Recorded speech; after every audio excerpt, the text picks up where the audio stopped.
ಎಲ್ಲರಿಗೂ ನಮಸ್ಕಾರ. ನಿಮ್ಮೆಲ್ಲರಿಗೂ ನಮ್ಮ ಚಾನಲ್ಗೆ ಆತ್ಮೀಯ ಸ್ವಾಗತ. ನೀವು ಇದೇ ಮೊದಲು ನಮ್ಮ ವಿಡಿಯೋ ನೋಡ್ತಾ ಇದ್ರೆ ಚಾನೆಲ್ ಅನ್ನ ಸಬ್ಸ್ಕ್ರೈಬ್ ಮಾಡ್ಕೊಳ್ಳಿ ಹಾಗೂ ವಿಡಿಯೋ ಇಷ್ಟ ಆದ್ರೆ ಲೈಕ್ ಮತ್ತು ಶೇರ್ ಮಾಡೋದನ್ನ ಮರಿಬೇಡಿ. ಸಂಚಿಕೆ ಶುರುವಿನಲ್ಲಿ ಮನೆಯಲ್ಲಿ ಅಡ್ಗೆ ಮಾಡೋದಕ್ಕೂ ಮುಂಚೆ ಎಲ್ಲರೂ ಕೂಡ ಬೇವು ಬೆಲ್ಲ ತಿನ್ನೋದಕ್ಕೆ ಅಂತ ಹೇಳಿ ಬಂದಿರ್ತಾರೆ. ಸೊ ಇವಾಗ ಬೇವು ಬೆಲ್ಲನ ಜೀವನೇ ಹಂಚುತ್ತಾ ಇರ್ತಾನೆ. ಮೊದ್ಲನೇ ಪ್ರತಿ ಸಲ ಕೂಡ ಮನೆ ಹಿರಿ ಜೀವಗಳಿಗೆ ಹೇಳ್ಕೊಳ್ತೀವಿ, ಹಾಗೆ ನಮ್ಮ ಮನೆ ಹಿರಿ ಜೀವಕ್ಕೆ ಬೇವು ಬೆಲ್ಲ. ಹಿರಿ ಜೀವನ ಯಾರು ಅದು ಅಂತ ಹೇಳಿದಾಗ ಇನ್ಯಾರು ನೀನೆ ಅಂತ ಹೇಳ್ತಾರೆ.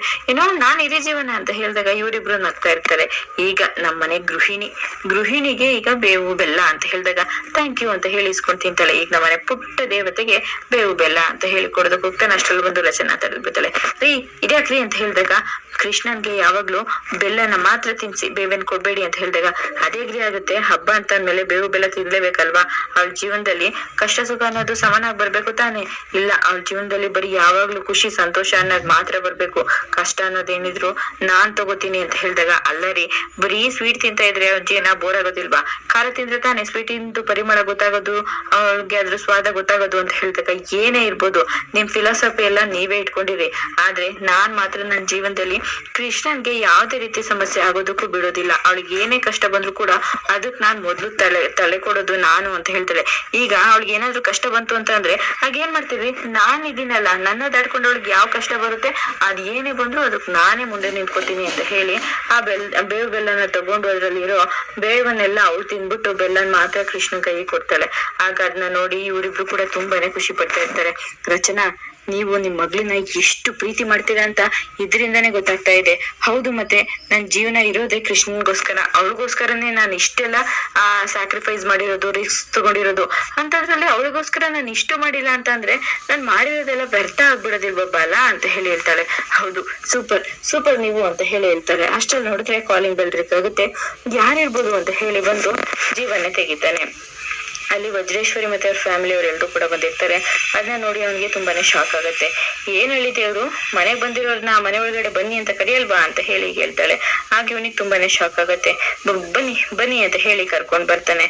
ಅಷ್ಟರಲ್ಲಿ ಇವಳು ಕೂಡ ಅವ್ರನ್ನ ನೋಡಿ ಯಾರೋ ಬಂದಿದ್ದು ಅಂತ ಹೇಳಿ ಕೇಳ್ತಾನೆ. ನೋಡಿದ ತಕ್ಷಣನೇ ಬಾಲ ಮತ್ತೆ ರಚನಾ ಇಬ್ರು ಕೂಡ ಶಾಕ್ ಆಗ್ತಾ ಇರ್ತಾರೆ. ಕೃಷ್ಣ ಕೂಡ ಭಯ ಪಡ್ಕೋತಾ ಇರ್ತಾಳೆ. ಆಗ ಏನ್ ರಚನಾ, ಅಮ್ಮ ಬಂದಿದ್ದಾಳೆ, ಖುಷಿ ಇಲ್ವಾ ಅಂತ ಹೇಳಿದಾಗ ಖುಷಿ ಪಡೋ ಅಂತವ್ರು ಬಂದ್ರೆ ಮಾತ್ರ ಖುಷಿ ಪಡೋದಕ್ಕಾಗುತ್ತೆ, ಖುಷಿನ ಕಿತ್ಕೊಳ್ಳೋರು ಬಂದ್ರೆ ಖುಷಿ ಹೇಗ್ ಪಡೋದಕ್ಕಾಗುತ್ತೆ ಅಂತ ಹೇಳ್ತಾಳೆ. ರಚನಾ, ನಿನ್ಗೆ ನನ್ ಮೇಲೆ ಎಷ್ಟು ಕೋಪ ಇದೆ ಅಂತ ನಂಗೆ ತುಂಬಾ ಚೆನ್ನಾಗ್ ಗೊತ್ತಿದೆ, ಆದ್ರೆ ನಾನು ಅದನ್ನೆಲ್ಲ ಮರ್ತಿದ್ದೀನಮ್ಮ ಅಂತ ಹೇಳಿ ಹೇಳ್ತಾಳೆ. ನೀವು ಮರಿಬೋದು, ಆದ್ರೆ ನಾನ್ ಮರೀದಕ್ಕೆ ಸಾಧ್ಯನೇ ಇಲ್ಲ ಅಂತ ಹೇಳಿ ಹೇಳ್ತಾನೆ. ಹಾಗಲ್ಲ ರಚನಾ ಅಂತ ಹೇಳಿದಾಗ ಹೇಗೆ ನೀವ್ ಯಾವ್ದ್ರ ಬಗ್ಗೆನೂ ಮಾತಾಡೋದು ಬರ್ಬೇಡಿ, ನಂಗೆಲ್ಲ ಅರ್ಥ ಆಗತ್ತೆ. ಇವಾಗ ನೀವ್ ಇಲ್ಲಿಗೆ ಬಂದಿರೋದು ಹಬ್ಬದ ದಿನ ತಾಯಿ ಮನೆಗ್ ಬಂದ್ರೆ ಹೀಗೆನಾ? ತಾಯಿನ ಯಾವ ತಾಯಿ? ನೀವು ನನ್ಗೆ ತಾಯಿ ಪ್ರೀತಿನ ಯಾವತ್ತಾದ್ರೂ ಕೊಟ್ಟಿದ್ದೀರಾ ಅಂತ ಹೇಳಿ ಕೇಳ್ತಾಳೆ. ರಚನಾ, ಹೀಗೆಲ್ಲ ಮಾತಾಡ್ಬೇಡಮ್ಮ ಅಂತ ಹೇಳಿ ಹೇಳ್ದಾಗ ನೋಡಿ ನಾನು ಈಗ್ಲೇ ಹೀಗೇನೆ ಮಾತಾಡೋದು ಅಂತ ಹೇಳಿ ಹೇಳ್ತಾ ಇರ್ತಾಳೆ.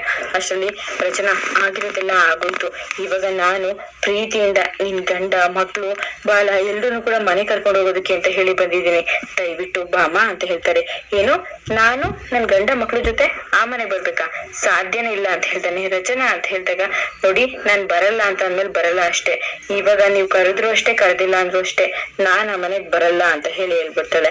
ಆಗ ರಚನಾ, ಹಾಗೆ ಹೇಳ್ಬೇಡ, ನಾನು ಏನೋ ತಪ್ಪು ಮಾಡಿದೀನಿ ಅಂತ ಅಂದ್ರೂ ಪರವಾಗಿಲ್ಲ, ಅದನ್ನೆಲ್ಲ ನಾನು ಕ್ಷಮಿಸ್ತೀನಿ, ಆದ್ರೆ ನೀನ್ ಈ ರೀತಿ ಮಾತಾಡ್ಬೇಡಮ್ಮ, ದಯವಿಟ್ಟು ಬಾ ಅಂತ ಹೇಳಿ ಕರೀತಾಳೆ.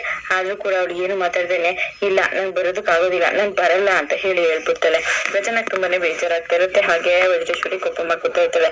ರಚನಾ ಅವ್ರೆ ಅಂತ ಹೇಳಿದಾಗ ನೋಡಿ, ಯಾರು ನನ್ನ ಈ ವಿಚಾರದಲ್ಲಿ ಒತ್ತಾಯ ಮಾಡ್ಬೇಡಿ, ನನ್ ಗಂಡನ ಮನೇನ ಬಿಟ್ಟು ನಾನು ಎಲ್ಲಿಗೂ ಬರೋದಿಲ್ಲ ಅಂತ ಹೇಳಿ ಹೇಳ್ಬಿಡ್ತಾಳೆ. ವಜ್ರೇಶ್ವರಿ ತುಂಬಾನೇ ಕೋಪ ಮಾಡ್ಕೊತಾ ಇರ್ತಾಳೆ. ರಚನಾ, ನಿನ್ಗೋಸ್ಕರ ನಿನ್ನ ನೋಡೋದಕ್ಕೆ ಅಂತ ಹೇಳಿ ತವ್ರ ಮನೆಯಿಂದ ಬಾಗ್ನ ತಗೊಂಡ್ ಬಂದಿದೀವಿ, ತಗೋ, ನೀನ್ ನಮ್ಮ ಮನೆಗ್ ಬಂದಿಲ್ಲ ಅಂದ್ರೆ ಪರವಾಗಿಲ್ಲ, ನೀನ್ ಇಲ್ಲಾದ್ರೂ ಖುಷಿಯಾಗಿರ್ಬೇಕು ಅಂತ ಹೇಳಿ ಆರ್ತಿ ಹೇಳ್ತಾಳೆ. ವಜ್ರೇಶ್ವರಿ ಇದನ್ನ ಕೇಳಿ ಕೋಪ ಮಾಡ್ಕೊತಾ ಇರ್ತಾಳೆ. ಇಲ್ಲಿಗೆ ಸಂಚಿಕೆ ಮುಕ್ತಾಯವಾಗುತ್ತೆ. ನಿಮಗೆ ನಮ್ಮ ಈ ವಿಡಿಯೋ ಇಷ್ಟ ಆಗಿದೆ ಅನ್ಕೊಳ್ತೀನಿ. ಹಾಗಿದ್ರೆ ಲೈಕ್, ಶೇರ್ ಹಾಗೂ ಸಬ್ಸ್ಕ್ರೈಬ್ ಮಾಡೋದನ್ನ ಮರಿಬೇಡಿ. ಶುಭ ದಿನ, ಧನ್ಯವಾದಗಳು.